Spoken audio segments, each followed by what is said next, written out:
No primeiro vídeo dessa pequena série sobre conservadorismo, eu falei sobre o que o conservadorismo não é.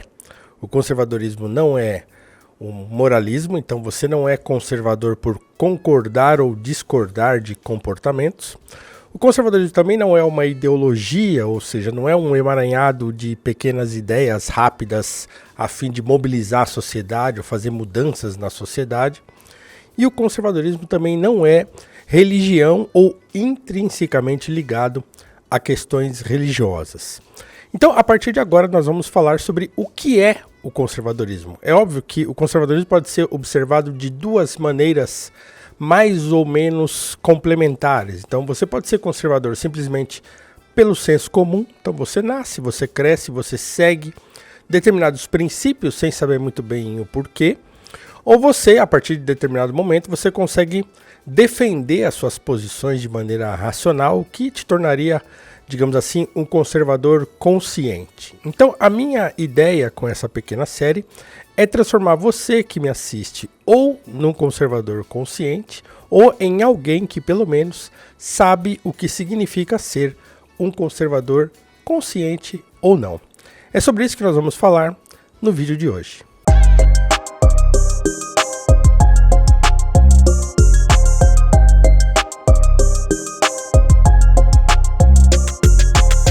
Eu queria começar com um exemplo que é cultural e que tem uma forte relação com a minha vida, com aquelas coisas que eu mais admiro e com uma questão que é cara a mim, que é o hip hop.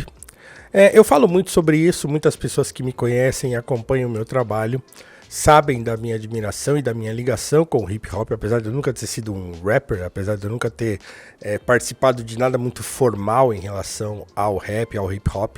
Eu sempre ouvi rap a minha vida toda, desde o começo, desde o princípio, desde adolescente. Então o rap é para mim meio que uma tradição a qual eu me filiei ainda jovem, né? E a qual eu continuo bastante ligado.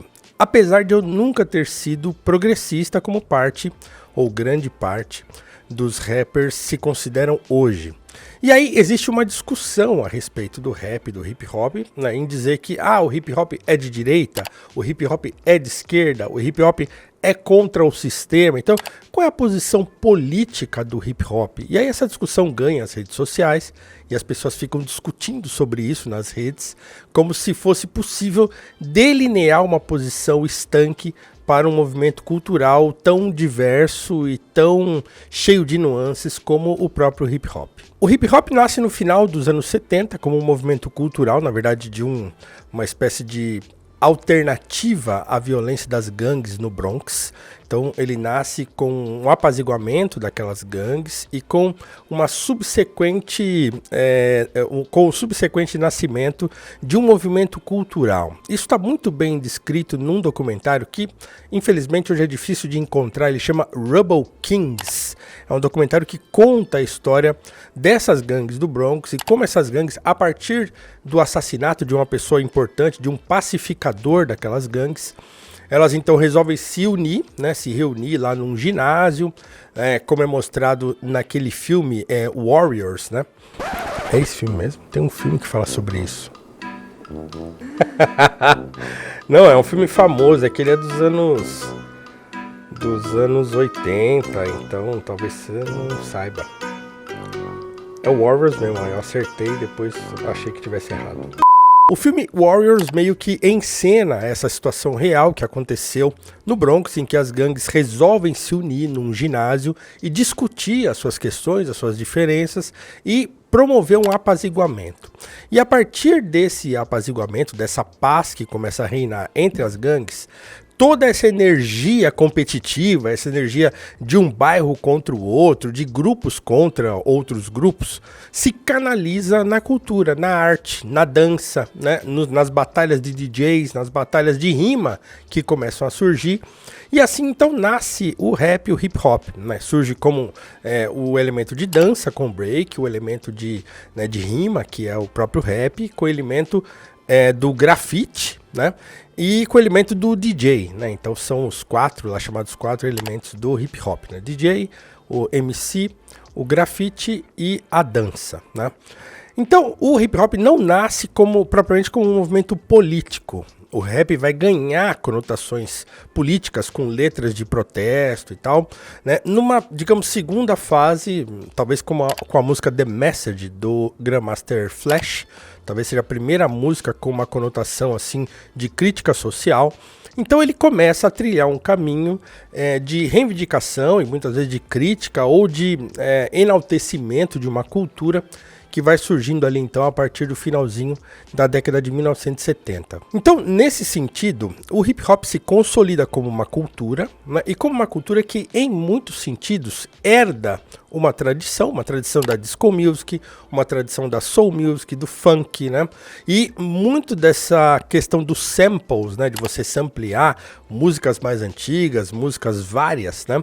Torna o hip hop uma tradição, né? E torna o hip hop uma tradição a ser conservada, a ser sempre ligada a essas músicas mais antigas, a essa tradição do início do hip hop. Ou seja, o hip hop é um movimento conservador em muitos sentidos. Então, quer dizer, se o discurso do hip hop é muitas vezes um discurso de quebrar barreiras, um discurso reivindicatório, um discurso muitas vezes de rompimento com alguma ordem estabelecida e que seja uma ordem injusta, né? Ao mesmo tempo, o hip hop guarda em si próprio uma tradição. E nesse sentido a gente pode falar sobre ancestralidade. Então, a cultura negra, né, ela vem se consolidando aí nos seus discursos através de um conceito de ancestralidade. É claro que esse conceito também vem sendo utilizado de modo, digamos assim, fantasioso, fictício, de se ligar a uma África imaginária, uma África que nunca existiu. Mas não é só isso, né? Uma tradição, uma ancestralidade é a preservação de certos legados culturais, né? Então, quer dizer, se você tem no Brasil uma cultura que é bastante diversa, mas que guarda elementos que são ou que foram trazidos, por exemplo, da África com as pessoas que foram escravizadas e que vão formar aqui as religiões, por exemplo, de terreiro, vão formar as tradições religiosas e culturais brasileiras que são legatárias, né, do funesto tráfico de escravos e da escravidão. Então, preservar uma ancestralidade ou guardar uma ancestralidade nada mais é do que conservar um legado cultural.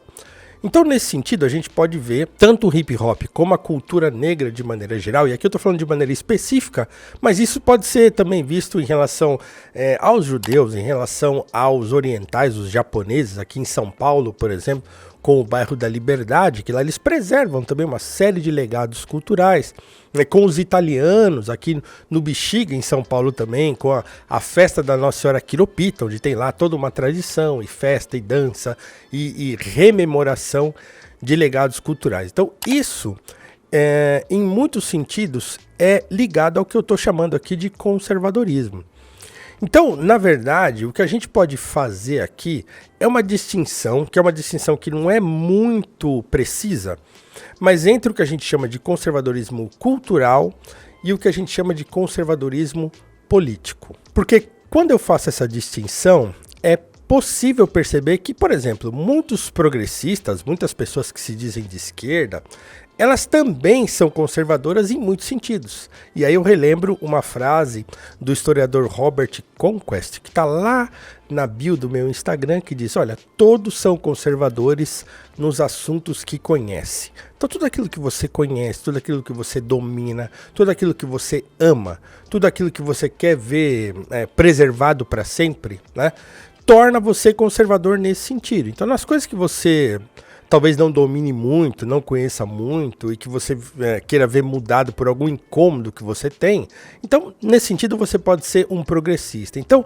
essas definições, elas não são muito estanques, né? Elas acabam por dialogar num sentido cultural que não é muito preciso. Então muitas pessoas são conservadoras num sentido e são progressistas em outros. Então para você se dizer, eu sou um conservador, como eu mesmo me defino, é preciso que você saiba definir os limites dessas coisas, os limites das nossas visões de mundo, os limites das nossas escolhas e também os limites das mudanças que nós desejamos ver na própria sociedade. Quando uma pessoa se julga progressista ou se julga de esquerda, socialista, comunista, né? Uma pessoa se julga assim, geralmente por uma questão política ou político-econômica. Então ela olha para a sociedade, ela vê a desigualdade, ela vê que existem ricos e existem muitos pobres, e ela parte de um princípio, né, que em economia se chama um jogo de soma zero. Então quer dizer, olha, para determinadas pessoas serem ricas, outras pessoas precisam ser pobres. Então a desigualdade para as pessoas que são de esquerda é um produto do capitalismo. Então o capitalismo produz desigualdade, produz pobreza. Então, para que existam bilionários, para que existam milionários, é preciso que haja uma grande quantidade de pessoas pobres sustentando essas pessoas ricas que estão no topo da pirâmide, digamos assim. O problema é que em economia as coisas não são desse modo, né? Se a gente olhar para a própria história da humanidade, essas questões não são assim. Muitas pessoas que eram pobres ascenderam, muitas pessoas que eram ricas empobreceram. Então não há a pirâmide social, ela não é uma pirâmide, digamos assim, fixa, né? As pessoas não estão fixas em suas posições para sempre, ou pelo menos não precisam estar, né? Ou não devem estar fixas em suas posições. Então, nem todo mundo que herdou alguma coisa é capaz de sustentar essa herança. Eu mesmo trabalhei numa empresa, que era uma companhia de navegação, que tinha 50 anos e que assim que o seu fundador morreu, o seu filho não conseguiu sustentar a empresa e perdeu a empresa faliu em acho que, 4 ou 5 anos, em que o filho assumiu a empresa. Então essas coisas acontecem. Significa que essa pessoa ficou pobre? Pode ser que não, ela tenha ido fazer outra coisa, então deixou de fazer aquilo, foi fazer alguma outra coisa e não empobreceu. No entanto, aquele legado, né, da empresa que o pai fundou e que tinha 50 anos, aquilo se perdeu, né? Então é importante salientar que as coisas não são vistas desse modo na própria história da humanidade, né? Então a humanidade vem de digamos assim, de um legado de pobreza. Então quer dizer, a riqueza é um produto do próprio avanço, da própria movimentação da sociedade, da própria evolução social. Então a natureza de todos é a pobreza. Então a riqueza vai surgindo ao longo do tempo. Então essa é uma discussão que se pode ter em termos econômicos, inclusive entre progressistas e conservadores ou liberais, mas não é possível afirmar com certeza que a perspectiva progressista da economia, né, como se houvesse um grupo de pessoas ricas sempre ricas e um grupo de pessoas pobres sempre pobres, e que a luta de classes, como dizia Marx, é que vai conduzir, né, a marcha da sociedade, né, com uma classe expropriando e explorando a outra. Então essa é uma visão de mundo progressista, ou tipicamente marxista, né? Então toda pessoa que se julga progressista, ela vai olhar a sociedade e o mundo mais ou menos dessa forma. No entanto, ela pode ser conservadora, como eu disse, em muitos aspectos culturais. Então há uma divisão, uma espécie de cisão na cabeça dessa pessoa entre os aspectos que ela considera, que ela se considera progressista, e outros em que ela se considera conservadora, ou ela nem se considera conservadora, mas ela é, mesmo que ela não saiba, né? Mas como eu falava anteriormente, né, não dá para você olhar a economia e a sociedade desse modo tão estanque e paradigmático, né? Então a economia não é um jogo de soma zero. Nem todo mundo que hoje é rico, né, vem de um legado de herança. Existe uma riqueza produzida. Isso é fácil de perceber olhando para sociedades que são mais dinâmicas do que a sociedade brasileira até. Nós temos no Brasil uma riqueza que é bastante patrimonial, então no Brasil se produz pouca riqueza. Agora, em países da Europa ou mesmo nos Estados Unidos, há muita riqueza produzida. Há muitas pessoas que saíram da pobreza e enriqueceram à custa de muito esforço, de muito sacrifício e tal, e conseguiram. Todo mundo consegue? Não. Todo mundo fica rico se quiser? Não, né? Mas a verdade é que a desigualdade, ela é um dado da realidade. Então, para uma pessoa conservadora ou até liberal, né, a desigualdade é um dado da realidade, que pode ser vencido muitas vezes, que pode ser combatido, né, através do trabalho, às vezes através de benefício social. Eu não estou nem falando contra aqui benefícios sociais ou que o governo atue no sentido de ajudar as pessoas mais necessitadas. Agora, veja, uma pessoa que é conservadora ou liberal, não é porque ela enxerga a desigualdade como um dado da realidade que ela vai ser a favor da injustiça. Então, lutar contra as injustiças é um trabalho de todos nós, de conservadores, de liberais, de progressistas, de todo mundo, né? Você pode ter a visão de mundo que for, mas se você for uma pessoa consciente das coisas, você lutará contra as injustiças, né?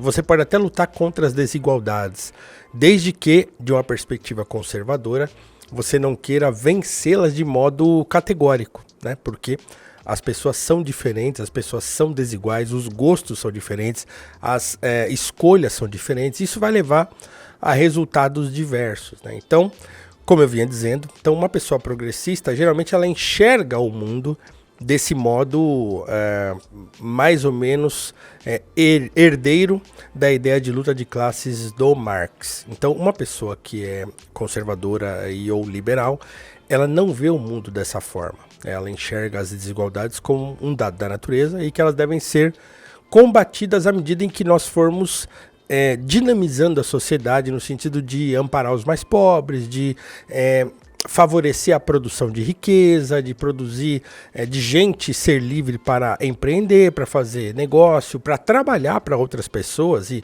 ganharem lá o seu salário. Então, uma pessoa que é de direita, não necessariamente ela é a favor de latifúndio, de bilionários, né? Então não é essa a visão. A visão é uma visão conservadora, ela olha a sociedade de determinada maneira, né, pautada em alguns princípios que não são tão estanques e categóricos como um progressista vê quando enxerga a economia e a sociedade como um jogo de soma zero. Então é dessa visão, por exemplo, que um progressista parte quando ele quer que o capitalismo seja substituído por uma outra coisa, né? Ele vai dizer, não, o socialismo vai privilegiar a igualdade, enquanto o capitalismo privilegia a desigualdade, né? Ou a liberdade que vai gerar desigualdade. Então a visão de mundo de um progressista é essa, de que um mundo socialista ou um mundo comunista será um mundo em que as pessoas vão desfrutar das mesmas coisas, vai chegar um determinado momento, elas serão praticamente iguais, porque não vai existir mais a propriedade privada dos chamados meios de produção, mas a propriedade vai ser coletiva, todo mundo vai ser dono de tudo. Mas vejam, isso é uma utopia, isso não existe, né? Não existiu em lugar nenhum na história da humanidade. Então, isso é uma situação imaginada. Então, alguém que se diz progressista, ele pensa que isso é possível, né? Ele até luta para que isso aconteça. Agora, não há nenhuma garantia de que isso vai dar certo no final. As experiências que nós temos no mundo de hoje, né, elas não levaram as sociedades a esse estado de igualdade absoluta, por exemplo. Então, quando você olha para sociedades hoje que se dizem socialistas ou comunistas, sei lá, como China, como Coreia do Norte, China tem lá uma coisa meio híbrida hoje, mas como Cuba, como, sei lá, Coreia do Norte. Então, você tem sempre uma sociedade que é muito restrita, né? Ela é cheia de censura, cheia de coisas. As pessoas não são livres e elas não podem fazer o que elas querem. Por quê? Porque, obviamente, elas têm que permanecer num certo nível de igualdade, né? Que a gente pode chamar de igualdade na pobreza, né? Na escassez, né? Então, o mundo de igualdade, ele é um mundo imaginado. Então, uma pessoa que é conservadora, ela olha isso com uma certa desconfiança, dizer, mas vocês querem nos levar a esse estado, né, em que as outras nações que escolheram esse caminho vivem hoje? Será que isso é vantajoso para todo mundo? Será que todo mundo quer isso, né? Será que isso não vai ferir a liberdade da maioria das pessoas? Você querer implantar um sistema em que todo mundo vai ser, de certo modo, censurado, né? À medida em que vão ser iguais às suas escolhas e iguais às suas perspectivas? Então, essa é uma discussão também que se dá entre progressistas e conservadores. Mas a visão de mundo progressista, a visão da igualdade, né, ou da busca por uma igualdade, e agora com esse papo de, não é igualdade, é equidade, né, sempre vai nos levar a uma perspectiva que é imaginada, mas que é de muito difícil execução, né, uma vez que as pessoas são de fato desiguais e pensam de maneira desigual. Então, da perspectiva de uma pessoa conservadora, alguns princípios são válidos e são necessários para sustentar essa visão de mundo. Então, eu vou começar a falar desses princípios aqui nesse vídeo e eu continuarei falando deles nos próximos vídeos. O primeiro princípio de uma pessoa conservadora é o seguinte: um conservador acredita que existe na realidade uma ordem moral duradoura. O que significa isso? Significa que, por exemplo, quando eu já falei sobre isso nos vídeos aqui no mesmo canal da Valete, né, os vídeos sobre educação, quando nós nascemos, né, e a gente começa a crescer, e começa a ver a realidade e lidar com as coisas, algo que a gente deve perceber, né, pelo princípio da educação que a gente vai recebendo e da nossa percepção de mundo, que muitas coisas, né, ou praticamente tudo, já existia quando eu vim ao mundo.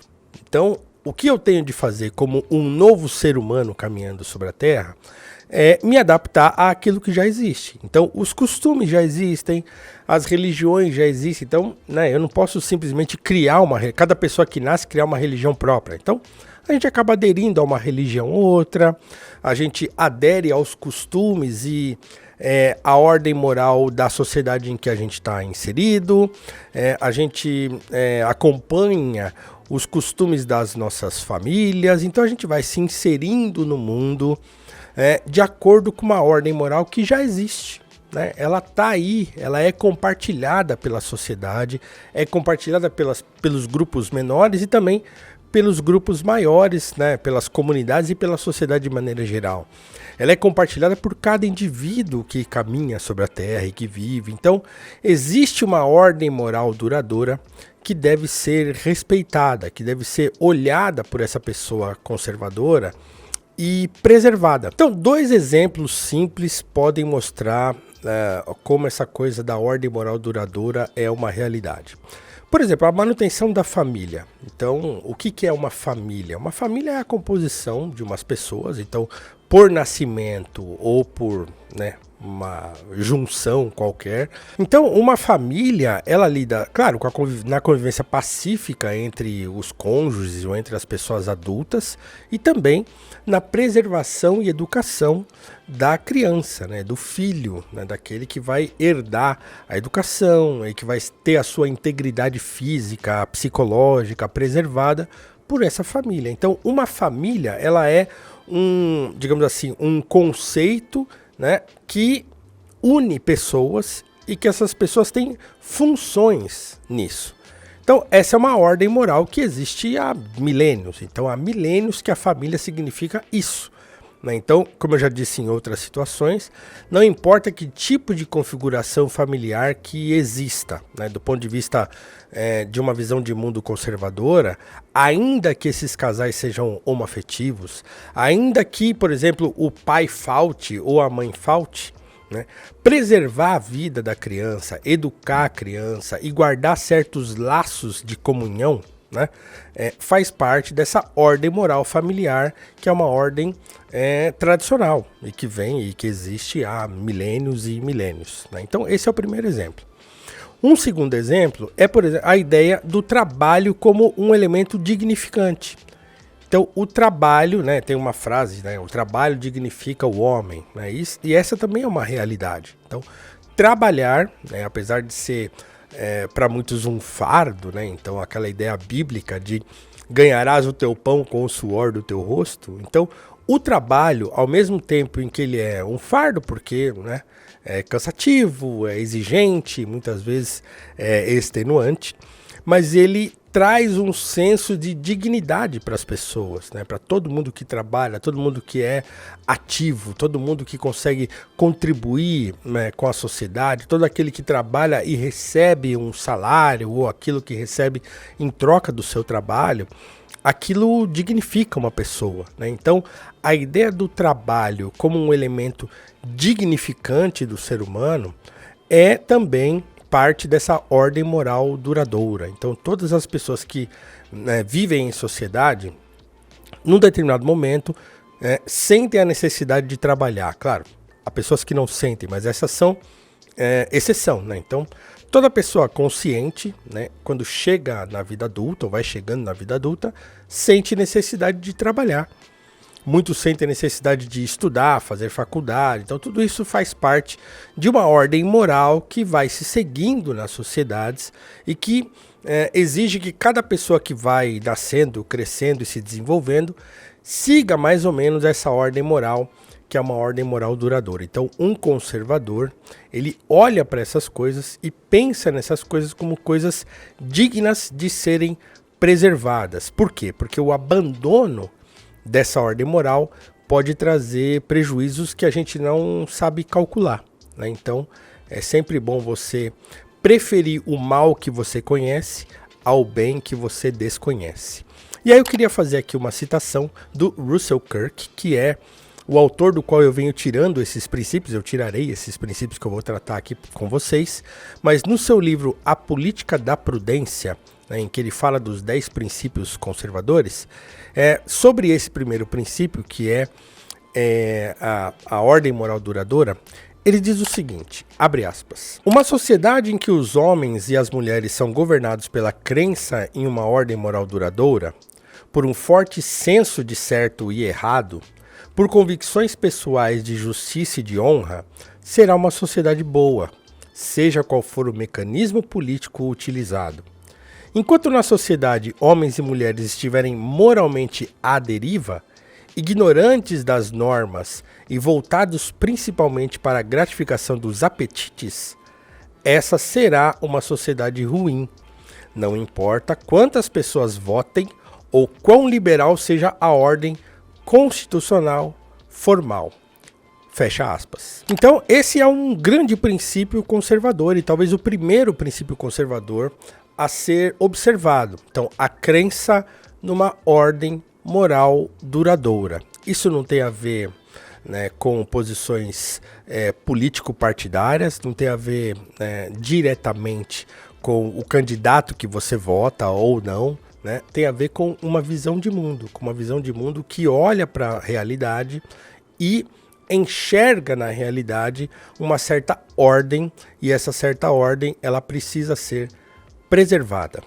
Então, no vídeo de hoje a gente termina com esse primeiro princípio conservador. Nos vídeos seguintes falaremos de outros princípios e daremos outros exemplos para a gente continuar nessa pequena série sobre o que é conservadorismo. Deixa aqui seu comentário, diz se você concordou, se você discordou, se você gostou desse vídeo. Não esquece de se inscrever se você não é inscrito, de dar like se você ainda não deu, de compartilhar essa série e outras séries e outros programas aqui do canal da Valete com quem você conhece. E a gente se encontra então no próximo vídeo. Um abraço e até mais.